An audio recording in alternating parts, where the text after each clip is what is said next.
देखिए, किसान आंदोलन और ज्यादा तेज होगा। आप समझ रहे हैं, किसानों ने साफ कर दिया कि तीनों कानून रद्द करने से कम कुछ भी मंजूर नहीं। सरकार की तरफ से भेजे गए प्रस्ताव को खारिज करते हुए किसानों ने आंदोलन को और तेज करने की धमकी दी है। बीजेपी नेताओं का घेराव, टोल फ्री से लेकर दिल्ली को देश से काटने की धमकी तक दे दी गई है। 14 तारीख को आंदोलन और तेज करने की धमकी दी गई है। 12 तारीख को देश भर के टोल प्लाजा बंद करने की धमकी दी गई है। हालांकि ये भी आपको बता दें, सरकार भी एक्शन मोड में है। गृह मंत्री अमित शाह की कृषि मंत्री नरेंद्र सिंह तोमर से भी मुलाकात हुई है। आगे क्या होगा किसी को नहीं पता, लेकिन इतना तय है कि किसान कानून रद्द से कम पर मानने को तैयार नहीं, और सरकार के लिए भी कानून रद्द करना आसान नहीं होगा। एक और डेवलपमेंट आज की एक बार जल्दी से आपको बता देते हैं। राहुल गांधी, डी राजा, सीताराम येचुरी, विपक्षी दलों ने राष्ट्रपति से मुलाकात कर संसद का विशेष सत्र बुलाकर कानून रद्द करने की मांग कर दी है।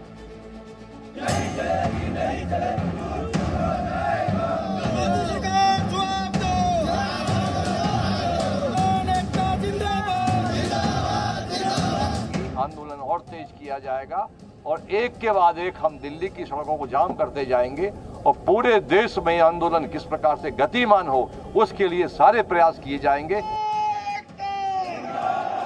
अब ठीक है, ये तो चलेगा आंदोलन वगैरह, इससे तो निपटेंगे। 12 तारीख को पूरे देश में रोज प्रदर्शन और धरने दिए जाएंगे। 12 तारीख को कैमरे के सामने एक एक कर पलटते पन्ने।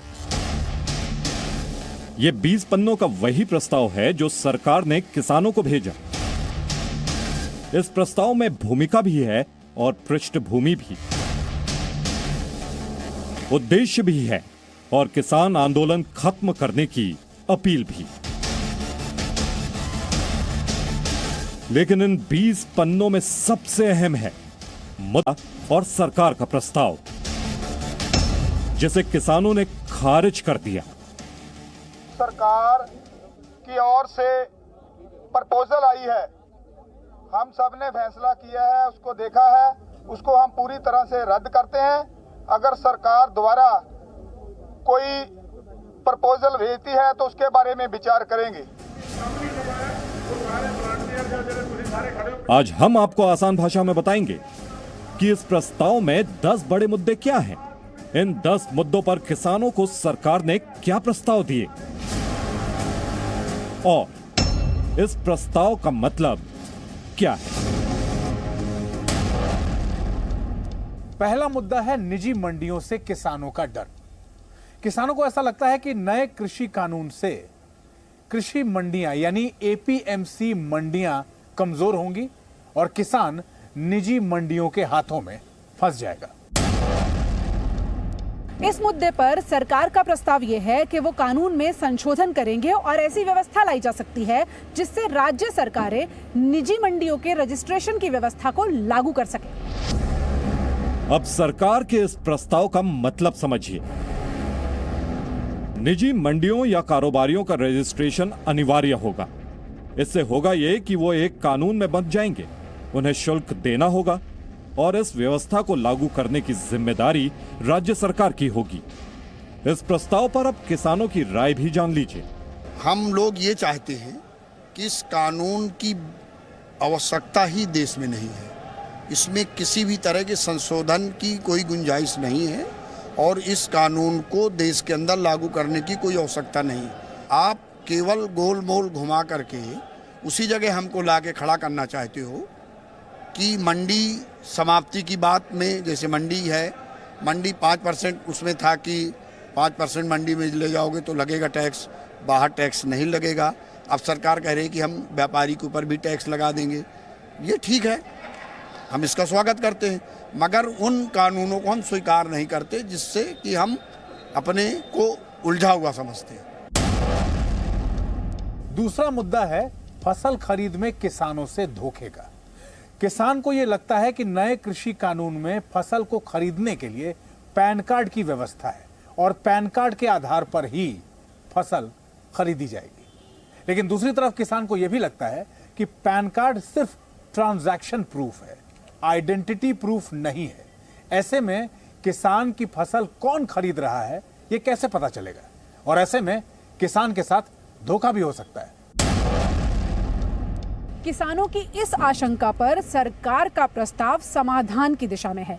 सरकार का कहना है कि इस मामले में राज्य सरकारों को आवश्यक नियम बनाने का अधिकार दिया जा सकता है।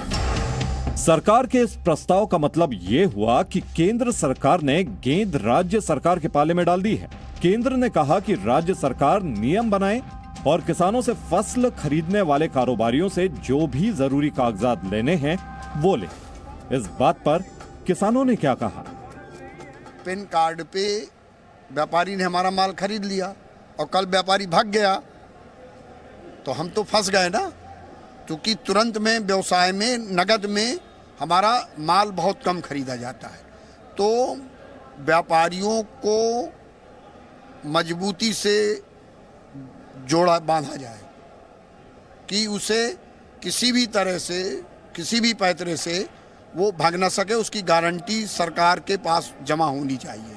अगर वो छोड़कर आढ़ती भागता है तो सरकार के पास उसकी गारंटी के रूप में 100-200 करोड़ रुपए जमा होना चाहिए, जिससे सरकार भुगतान की जिम्मेवारी ले। तब हमको किसी अन्य व्यापारी या बड़े उद्योगपति को खरीद की परमिशन दे। तीसरा मुद्दा किसानों के न्याय से जुड़ा है। किसानों को ऐसा लगता है कि कृषि संबंधी विवादों को निपटाने के लिए सिविल कोर्ट की व्यवस्था नहीं है और इस नए कृषि कानून में न्याय के लिए जिस एसडीएम व्यवस्था को लागू किया गया है उससे उन्हें न्याय मिलने की उम्मीद बहुत कम है। सरकार का प्रस्ताव यह है कि किसानों से जुड़े हुए विवाद को हल करने के लिए नए कानून में जो प्रावधान है उसके अलावा वो सिविल कोर्ट भी जा सकते हैं। इसका मतलब यह हुआ कि किसानों के न्याय की मांग को सरकार ने माना और प्रस्ताव के मुताबिक किसान सिविल कोर्ट में न्याय की लड़ाई लड़ सकते हैं। इस पर किसानों के मन की बात भी सुनिए। ये साफ हो, न्यायालय पालने का हमें नहीं पता कुछ। न्यायालय में जाने के लिए अगर हमने हाँ भर दी तो आप हमें फिर वही कागजी कार्रवाई में, क्योंकि आपकी जो लैंग्वेज है वो किसान के समझ में नहीं आती। चौथा मुद्दा कृषि अनुबंधों के पंजीकरण से जुड़ा है। किसानों की आपत्ति इस बात पर है कि नए कृषि कानून में कृषि अनुबंधों के पंजीकरण की व्यवस्था नहीं है। ऐसे में सरकार का कहना यह है कि जब तक राज्य सरकारें रजिस्ट्रीकरण की प्रक्रिया नहीं अपनाती तब तक सभी लिखित करार की कॉपी एसडीएम कार्यालय में जमा करानी होगी। यानी राज्य सरकार को पंजीकरण की व्यवस्था बनानी होगी। इस पर किसान क्या कहते हैं ये भी जान लीजिए। देखिए, 30 दिन के अंदर का समय जो एसडीएम के लिए प्रस्ताव इन्होंने भिजवाया है, अच्छी बात है, 30 दिन में करार करेंगे। लेकिन उसके बाद 30 दिन के बाद जो व्यवस्था होगी, अगर वो करार टूटता है तो वो भी व्यवस्था होनी चाहिए कि किसान कोर्ट जा सके, उसके लिए ये व्यवस्था भी होनी चाहिए इसमें। अच्छा, जानते हैं इसमें एक सबसे बड़ी चीज क्या है? किसानों को यह कह के डराया गया है, यह भ्रम फैलाया गया है कि किसानों की जमीनों पर कब्जा हो जाएगा, उद्योगपति उनकी जमीन हड़प लेंगे, यह भी डराया गया। यह भ्रम है सबसे बड़ा। इस पर सरकार ने प्रस्ताव में क्या कहा ये अब आपको दिखाते हैं। साथ ही ये भी डर या भ्रम फैलाया गया कि उनकी जमीन की कुर्की हो सकती है। इस पर भी सरकार का प्रस्ताव आपको जानना चाहिए, जो किसानों ने आज खारिज कर दिया। पांचवा मुद्दा, किसानों को डर इस बात का भी है कि इस नए कानून का फायदा उठाकर बड़े उद्योगपति उनके खेतों पर कब्जा कर लेंगे। सरकार का प्रस्ताव यह है कि किसान की जमीन पर ना तो कोई व्यापारी या खरीदार लोन ले सकता है और ना ही उस जमीन पर कब्जा कर सकता है।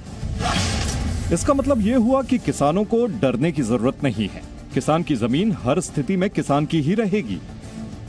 क्या किसानों को अभी भी डर लग रहा है कि अगर अनुबंध हुआ है तो जो अनुबंध हुआ है वो अनुबंध फिर अनुबंध होना चाहिए, और उसके लिए व्यापारी के लिए जो व्यक्ति अनुबंध करता है उसके लिए सजा का प्रावधान भी होना चाहिए। जमीन के ऋण वाली जो बात आई कि जमीन पे ऋण नहीं ले सकते हैं, तो वो तो पहले से ही प्रावधान है कि जमीन पे जो अनुबंध होगा तो वो ऋण नहीं ले सकते हैं, पहले से ही ये प्रावधान है, ले नहीं सकते हैं वो दूसरा जो होगा। किसानों को डर इस बात का भी है कि इस नए कानून से उनके जमीनों की कुर्की भी हो सकती है। सरकार ने कहा है कि किसान की जमीन पर किसी भी तरह से कुर्की नहीं की जा सकती। नए प्रस्ताव में एक बात और साफ है, नए अधिनियम के मुताबिक किसान पर किसी भी तरह से जुर्माना नहीं लग सकता, लेकिन अगर व्यापारी कोई गड़बड़ी करता है तो उसे 150% तक जुर्माना देना पड़ सकता है। इसका मतलब समझ रहे हैं आप?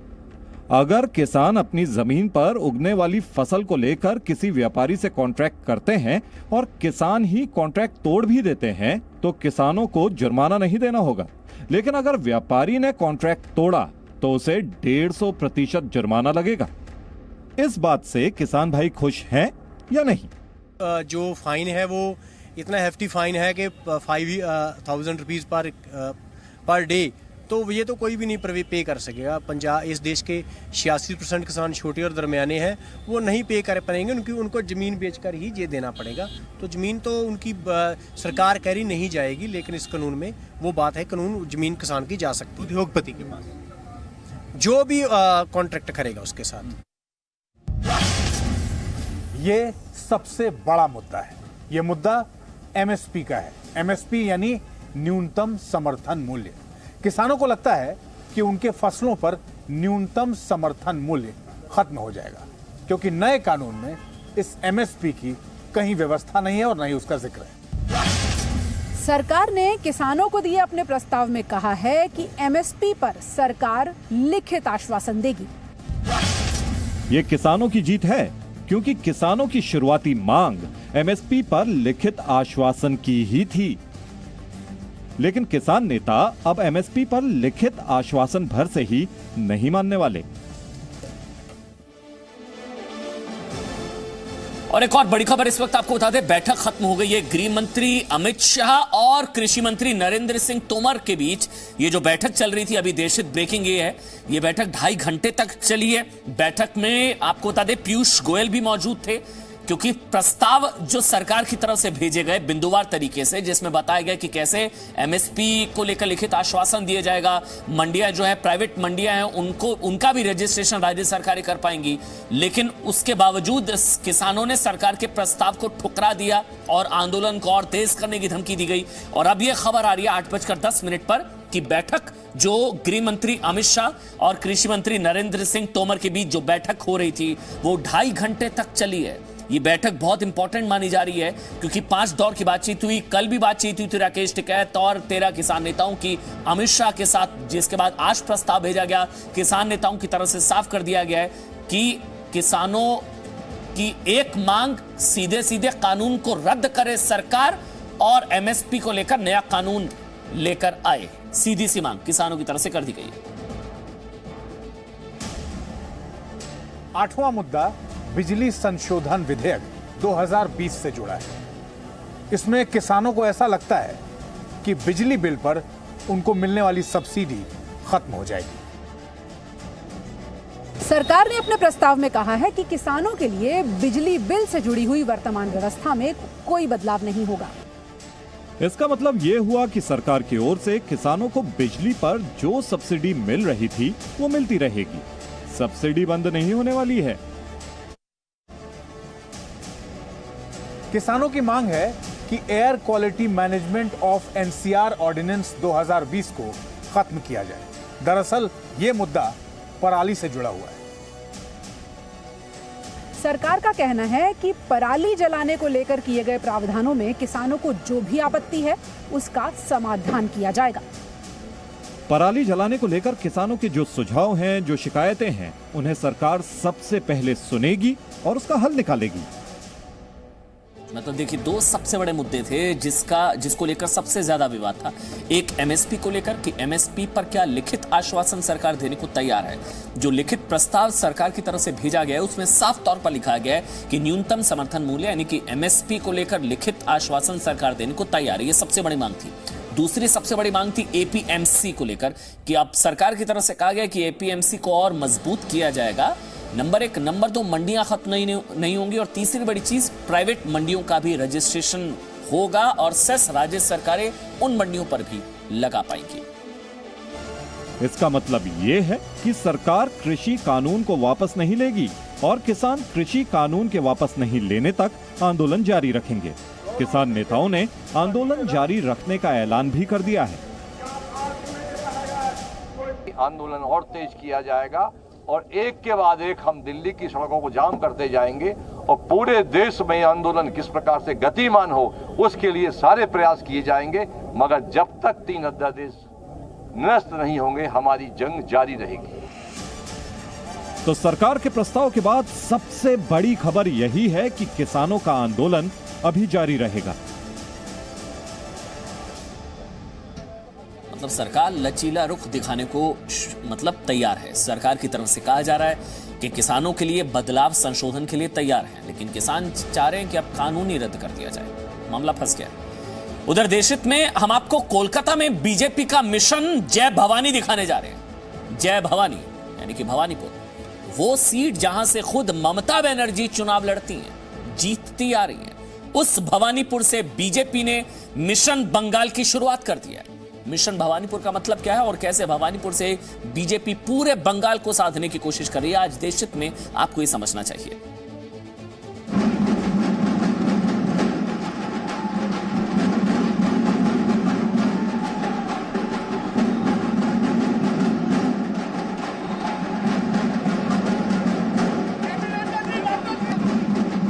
असहिष्णुता, इनटॉलरेंस, दाई नेम इज ममता, ये दूसरा नाम है इंटॉलरेंस। 2021 के चुनाव में भारतीय जनता पार्टी 200 सीट पार करेगी और सरकार बनाएगी।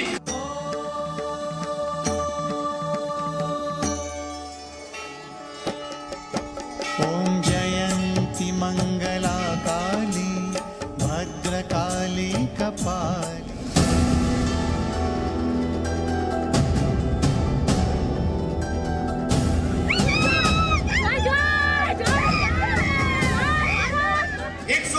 कार्यकर्ताओं ने जाने दे दी, 130 कार्यकर्ताओं। मैंने 100 लोगों का तर्पण तो खुद किया। लोग भारतीय जनता पार्टी के साथ हैं, लोग मोदी जी के साथ हैं।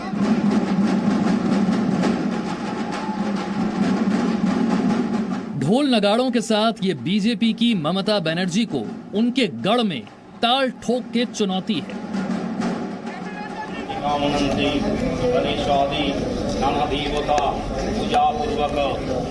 हवन के अग्नि कुंड के आगे बीजेपी की उस जगह पर जीत की शपथ है जो ममता बनर्जी का विधानसभा क्षेत्र है।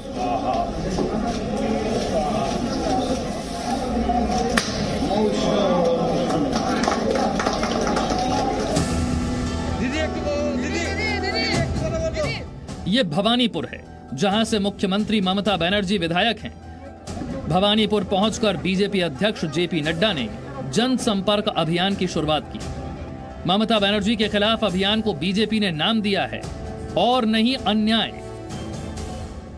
2021 के चुनाव में भारतीय जनता पार्टी 200 सीट पार करेगी और सरकार बनाएगी। लोग भारतीय जनता पार्टी के साथ हैं, लोग मोदी जी के साथ हैं। यहाँ वेस्ट बंगाल में 4 से 40 पहुंच गए।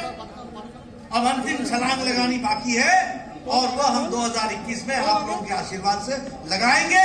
यहाँ ममता जी की सरकार को उखाड़ फेंकेंगे और कमल खिलाएंगे। दीदी और टीएमसी के खिलाफ बीजेपी के इसी आक्रामक प्लान का हिस्सा बनकर जेपी नड्डा आज 2 दिनों के दौरे पर कोलकाता पहुंचे। हवन पूजन से आक्रामक अभियान की शुरुआत की। कोलकाता के मशहूर कालीघाट मंदिर भी गए जो भवानीपुर से सटा हुआ है और कालीघाट मंदिर में दर्शन से पहले राम मंदिर का मुद्दा उठाकर बीजेपी ने यह बता दिया कि टीएमसी की जड़ें हिंदुत्व के मुद्दे की कुल्हाड़ी से काटी जाएंगी। यहाँ तुष्टीकरण की राजनीति हो रही है, अपीसमेंट की राजनीति हो रही है। 30 और 1 जुलाई को ईद आती है, ईद मनाना चाहिए, हम चाहते हैं मनाई जाए, हमें खुशी है। हमारी सरकार जहां जो होती है हम मनाते हैं, हम मनाने की इजाजत भी देते हैं। लेकिन 30 तारीख को ईद मनाने की छुट्टी और 30 के बाद आता है 5 अगस्त, जब भव्य राम मंदिर बन रहा होता है तो उस दिन कर्फ्यू लगा दिया जाता है। आप बताइए कि लॉकडाउन पहले लगेगा या बाद में लगेगा? ममता बनर्जी को उनके गढ़ भवानीपुर में ही चुनौती देना बीजेपी की बंगाल विजय की रणनीति का हिस्सा है। 2014 के लोकसभा चुनाव में बीजेपी भवानीपुर क्षेत्र में 185 वोटों से ही आगे रही थी। 2019 के लोकसभा चुनाव में बीजेपी भवानीपुर में सिर्फ 3168 वोटों से पिछड़ गई थी, जबकि 2016 के विधानसभा चुनावों में ममता बनर्जी ने यहां से 25,000 वोटों से जीत हासिल की थी और बीजेपी तीसरे नंबर पर थी। बीजेपी अध्यक्ष जेपी नड्डा ने भवानीपुर में बताया कि बीजेपी कार्यकर्ताओं की हत्या भी बंगाल चुनाव में बड़ा मुद्दा बनेगा। जो बंगाल सोना और बंगाल के लिए जाना जाता था, आज वहां वायलेंस, करप्शन, भ्रष्टाचार, भाई भतीजावाद, 130 कार्यकर्ताओं ने जाने दे दी। 130 कार्यकर्ताओं, मैंने 100 लोगों का तर्पण तो खुद किया। बीजेपी अध्यक्ष कल तक कोलकाता में 2 दिन के दौरे पर रहेंगे। ममता बनर्जी को एक मैसेज देने के लिए उनके गढ़ पर पहुंचते हैं, भवानीपुर पहुंचते हैं और उसके बाद कालीघाट, जो इंसिडेंटली चीफ मिनिस्टर का रेसिडेंस भी है, वहां पहुंचते हैं, कालीघाट मंदिर जाते हैं, मां काली के दर्शन करते हैं और उसके बाद कल जो है वो डायमंड हार्बर पहुंचेंगे, जो गढ़ अभिषेक बैनर्जी का है। कोलकाता से कैमरा पर्सन फरीद शकीनाथ के साथ पूजा मेहता, जी मीडिया। आप जानते हैं भवानीपुर से शुरुआत क्यों की गई है जेपी नड्डा के इस 2 दिवसीय दौरे की? भवानीपुर पश्चिम बंगाल के मुख्यमंत्री ममता बनर्जी के परंपरागत विधानसभा सीट है।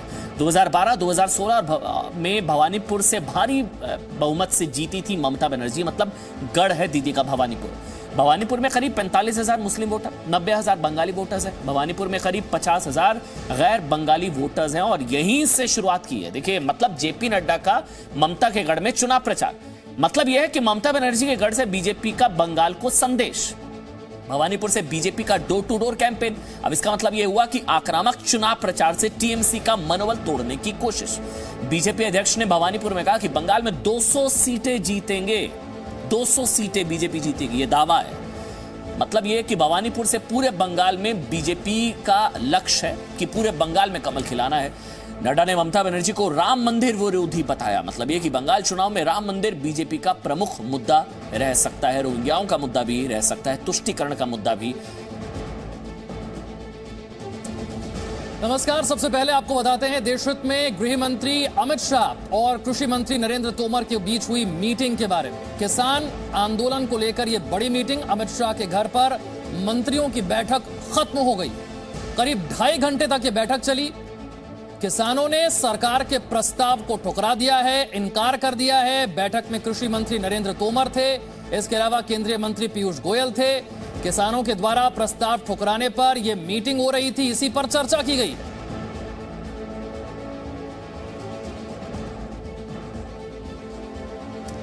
आगे बढ़ते हैं और अब हैदराबाद से आई एक ऐसी तस्वीर की बात करते हैं जिस पर आज हर हिंदुस्तानी को गर्व होना चाहिए। दुनिया के 66 देश आज हैदराबाद में एक साथ खड़े होकर कोरोना वैक्सीन पर भारत की तैयारियां देख रहे थे और भारत की बुलंदी का बखान कर रहे थे। वहीं एक तस्वीर पाकिस्तान की भी है, जहां कोरोना वैक्सीन को लेकर ऐसी बातें की जा रही हैं जिसे सुनकर आप चौंक जाएंगे। कोरोना वैक्सीन को लेकर बिल गेट्स की साजिश बताया जा रहा है और वैक्सीन को इंसानियत के खिलाफ बताया जा रहा है पाकिस्तान में। तो इससे आपको भी अंदाजा हो जाएगा कि पाकिस्तान कैसे कट्टरता के कुएं में चला गया।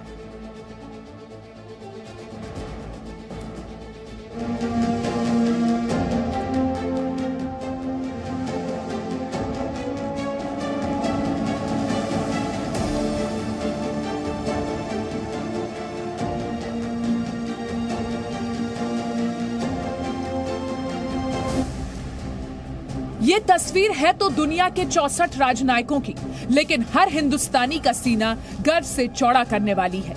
ये नए भारत की बढ़ती ताकत की एक झांकी भर है। कोरोना की जिस वैक्सीन की तलाश पूरी दुनिया को है, उनको सबसे ज्यादा आस हिंदुस्तान से है। बड़ी उम्मीदें लिए ये राजनायक आज हैदराबाद में एक साथ जुटे। अच्छा, यहाँ तेलंगाना में बहुत इम्प्रेस हुआ था ये फैसिलिटीज़ देखकर। बहुत बड़ा फैसिलिटीज़ है और मैं सोचता हूँ कि इंडिया के पास है कैपेसिटी ये सारे दुनिया के लिए वैक्सीन प्रोडक्शन करने के लिए। सिर्फ भारत के लिए भी नहीं, लेकिन सारे दुनिया के लिए, सारे लोग के लिए, Sri Lanka inclusive.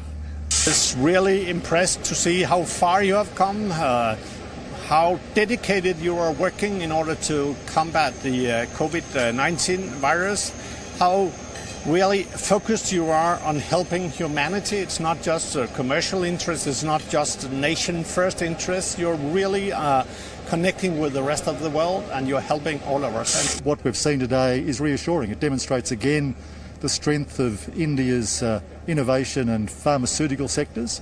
It demonstrates again India's leadership of the world, because without what we've seen today, I think many countries around the world would suffer in terms of delays and access to vaccines. Corona vaccine का जायजा लेने ये Bharat biotech और biological ई के plant पहुंचे। ये वही Bharat biotech है जो कोवैक्सीन नाम की देसी कोरोना वैक्सीन पर बड़े स्तर पर काम कर रहा है। वहीं बायोलॉजिकल ई लिमिटेड ने global company Johnson and Johnson की वैक्सीन की निर्माण क्षमताओं को बढ़ाने के लिए जॉनसन फार्मास्यूटिका NV के साथ एक समझौता किया है और इस वैक्सीन का निर्माण भी हैदराबाद में होगा।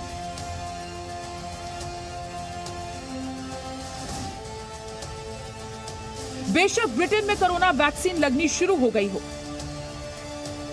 कोरोना संक्रमण पर अमेरिका की ब्राउन यूनिवर्सिटी की नई रिसर्च कार में सफर करने वालों को अलर्ट करती है। रिसर्च के मुताबिक कार में सफर के दौरान चारों तरफ से शीशे बंद होने पर कोरोना के संक्रमण का खतरा बढ़ जाता है। रिसर्च में बताया गया है कि कार में सफर के दौरान एयर फ्लो ठीक करके संक्रमण का खतरा कम भी किया जा सकता है। तो कार में सफर के दौरान कौन कौन सी सावधानियां आपको बरतनी है, देखिए इस रिपोर्ट।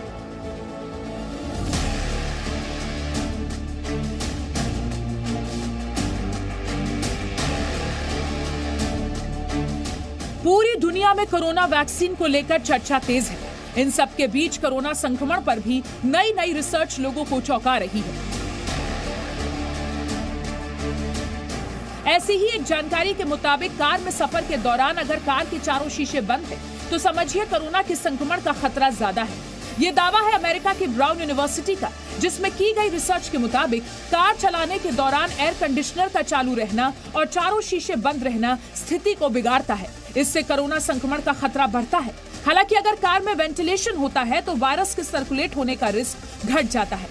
अब हम आपको कार डेमो के जरिए दिखाते हैं कि जब दो लोग एक कार में सफर कर रहे हों तो कार में कैसे बैठे और एयर सर्कुलेशन के लिए क्या उपाय करें जिससे कोरोना वायरस को सर्कुलेट होने से रोका जा सके। कोरोना संक्रमण से बचने के हजारों तरीकों के बीच में अब एक तरीका ये भी बताता है कि अगर आप कार से ट्रैवल कर रहे हैं तो कैसे आप इस संक्रमण को और इस खतरे को कम से कम कर सकते हैं। ये समझाने के लिए आज हम कोशिश करेंगे कि एक डेमोन्स्ट्रेशन के जरिए आपको ये बता सकें कि अगर आपको कार में ट्रैवल करना है तो कैसे उस खतरे को कम से कम किया जा सकता है। अगर ड्राइवर उस तरफ है तो इस तरफ की विंडो को खोल के रखें और पैसेंजर इस साइड पे बैठे और उस तरफ की विंडो को खोल के रखें। यानी अगर सिर्फ दो लोग हैं तो आप ये मान के चले कि गाड़ी चलाने वाला अपनी सीट पर जाहिर है बैठेगा, लेकिन जो दूसरा व्यक्ति है उसको पीछे की तरफ बैठना चाहिए और इस विंडो को बंद रखना चाहिए और दूसरी विंडो को खोल देना चाहिए। तो अगर मैं आपको समझाऊं तो ये विंडो खुल गई और दूसरी तरफ की वो विंडो खुल गई। ड्राइवर साइड की विंडो बंद रहेगी और जिधर पीछे पैसेंजर बैठा है वो विंडो भी बंद रहेगी। कोरोना संकट के बीच प्रदूषण का बढ़ता ग्राफ भी कार चलते लोगों को खिड़कियां बंद रखने पर मजबूर करता है। यही वजह है कि राजधानी दिल्ली के लोग असमंजस की स्थिति में हैं कि वो कार की खिड़कियां खोलें या प्रदूषण से बचने के लिए खिड़कियों को बंद ही रखें। डबल वायमी काइंड ऑफ सिचुएशन में फंसे हुए हैं। एक तरफ से हम लोग कह रहे हैं कि विंडोज खोल के चले तो बाहर प्रदूषण अंदर आता है, उसके लिए हम लोग कहते हैं कि सिर्फ इनर एयर को रिसर्कुलेट किया जाए, एयर कंडीशनर लगा के रखा जाए। पर क्योंकि अब कोरोना का टाइम है, कोरोना से बचना ज़्यादा ज़रूरी है हमारे लिए, तो इसलिए हम लोग जो है एकदम से उसको एसी को चलाना ठीक नहीं है इस समय में। आप जब खिड़कियां पूरी बंद करके रखते हैं, एयर अंदर के अंदर ही सर्कुलेट करती है, तो अगर ड्राइवर को या पैसेंजर को कुछ इन्फेक्शन होगा तो फिर फैलने का बिल्कुल खतरा रहेगा। और अगर कोई वायरल बीमारी भी है, मान लीजिए सर्दी खांसी जुकाम है, कोरोना तो नहीं भी है, तो भी अगर आप क्लोज्ड एसी एनवायरनमेंट में सफर कर रहे हैं तो एक से दूसरे को इन्फेक्शन का खतरा रहता है। वैसे कोरोना संकट के बीच यही हिदायत दी जाती है कि कार में कम से कम लोगों को लेकर ही यात्रा की जाए। थोड़ा सा डिस्टेंस मेंटेन करके रखें एंड गाड़ियों को भी टाइम टू टाइम सैनिटाइज करना ज़रूरी है, उसकी एयर सर्कुलेशन करनी बहुत ज़रूरी है, अदरवाइज स्टैग्नेंट एयर अंदर रह जाती है तो उससे भी इन्फेक्शन फैलती रहेगी। बिल्कुल, तो ट्रैवल करने से पहले अगर आप अपनी गाड़ी को सैनिटाइज कर लेते हैं तो ये भी एक अच्छा तरीका हो सकता है। खिड़कियां खोलें तो वो किस तरह से खोलनी है ये हमने आपको बताया है, लेकिन हाँ, मास्क और सैनिटाइजर इसको गाड़ी में ट्रैवल करते हुए भी इस्तेमाल करें, भले ही अकेले एक ही व्यक्ति गाड़ी में क्यों ना मौजूद हो। Pooja Makkar, Zee Media, Delhi. Presenting V News app, available on Google Play and App Store. Download it now.